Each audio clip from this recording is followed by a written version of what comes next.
Muito obrigado, Sra. Presidente. Cumprimentando as senhoras e os senhores deputados, cumprimento também o Sr. Dr. Marco Pescaia Fernandes e relevo o seu currículo e a sua adequação ao cargo pelo qual está indigitado.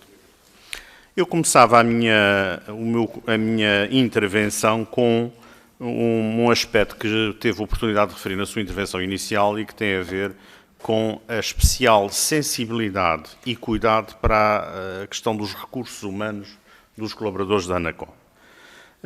De facto, o anterior Conselho de Administração deixou, como eu tive a oportunidade de resto de, nesta sede, dizer várias vezes, um clima de grande instabilidade laboral, um clima de conflitualidade, um clima de desalento. E, de facto, não há nenhuma organização que sobreviva e que cumpra a sua missão se não tiver um conjunto de colaboradores motivados, integrados e, fundamentalmente, que cada um sinta que a organização é justa na gestão dos seus recursos humanos.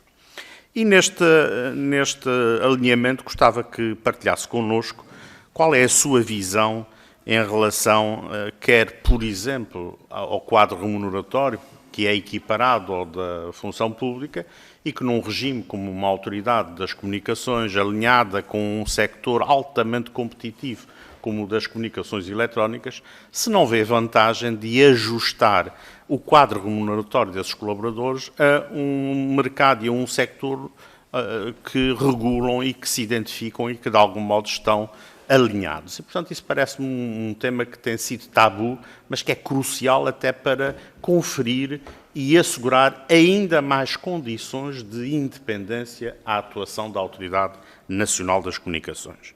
Sobre a matéria dos recursos humanos, eu não posso deixar de continuar a lamentar, como fiz à Sra. Presidente do Conselho de Administração na última vez que cá esteve nesta comissão, o facto incompreensível de, passado um ano, a Direção-Geral de Supervisão, que é talvez das mais importantes na missão da ANACOM, está e continua sem o diretor. Isto é completamente incompreensível. Como é que é possível? Eu costumo dizer, talvez as pessoas percebam melhor se nós olhássemos para o Banco de Portugal e tivesse na sua estrutura funcional há mais de um ano sem o Diretor-Geral de Supervisão do Mercado Financeiro. Quer dizer, isto é de uma gravidade que não se percebe e que ainda se mantém e gostava da sua posição sobre isso. Em relação à questão da concorrência, há uma leitura que temos vindo a assistir que o mal da concorrência no mercado das comunicações eletrónicas está praticamente exclusivamente no problema das fidelizações. Nós achamos que é um problema muito mais complexo, nós suscitamos a vontade que a ANACOM estudasse essa matéria em profundidade e, neste caso particular, digamos neste assunto, hoje soubemos que a tarifa social de internet é usada apenas por 537 famílias. Portanto, é um completo fracasso. Nós temos hoje a internet e o acesso à internet como um meio fundamental de participação, de cidadania, e acontece que as famílias com maiores dificuldades, manifestamente, não têm à sua disposição uma oferta que permita a sua integração de pleno direito no mundo do digital, e isto tem particular gravidade nas famílias com crianças com fracos recursos, em que se veem muitas vezes privadas, e estamos a impor uma desigualdade face a este fracasso profundo que foi a tarifa social de internet, como foi gizada pelo anterior governo socialista e que o PSD várias vezes disse e apontou, e agora os números, infelizmente, comprovam este fracasso. Outra questão que também lhe gostava de ouvir e na qual o setor é particularmente sensível tem a ver com algo que está no espírito da nova Lei de Comunicações Eletrónicas, que é a contabilização do impacto económico das medidas regulatórias. Nós temos que ter noção que o regulador tem uma enorme autoridade ao impor regras de funcionamento, de certa forma, de mercado, mas ao criar alterações que, entende o regulador, possam ser benéficas naturalmente para todos, está a impor custos aos operadores deste mercado e, porventura, até aos próprios utilizadores que devem ser contabilizados. Esta deve ser uma prática instituída.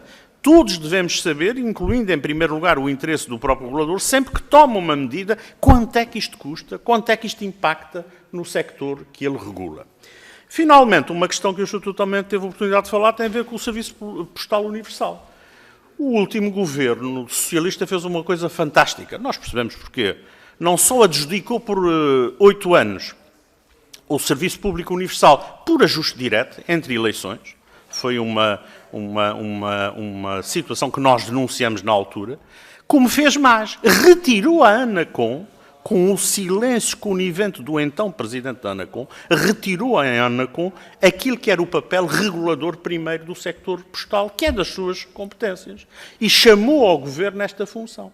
E a pergunta que lhe faço é muito simples. Concorda com o modelo atual em que o Governo tem esta gestão, digamos, mais direta e corrente do Serviço Público Universal, ou defende que ele deva retornar à ANACOM, como inicialmente estava, como é do seu estatuto, e ao arrepio daquilo que foi a atitude que se percebeu na altura do Governo Socialista em passar para o Governo e deixar a ANACOM como um mero papel de figurante no que é a regulação do Serviço Postal Universal. Muito obrigado, Sr. Presidente.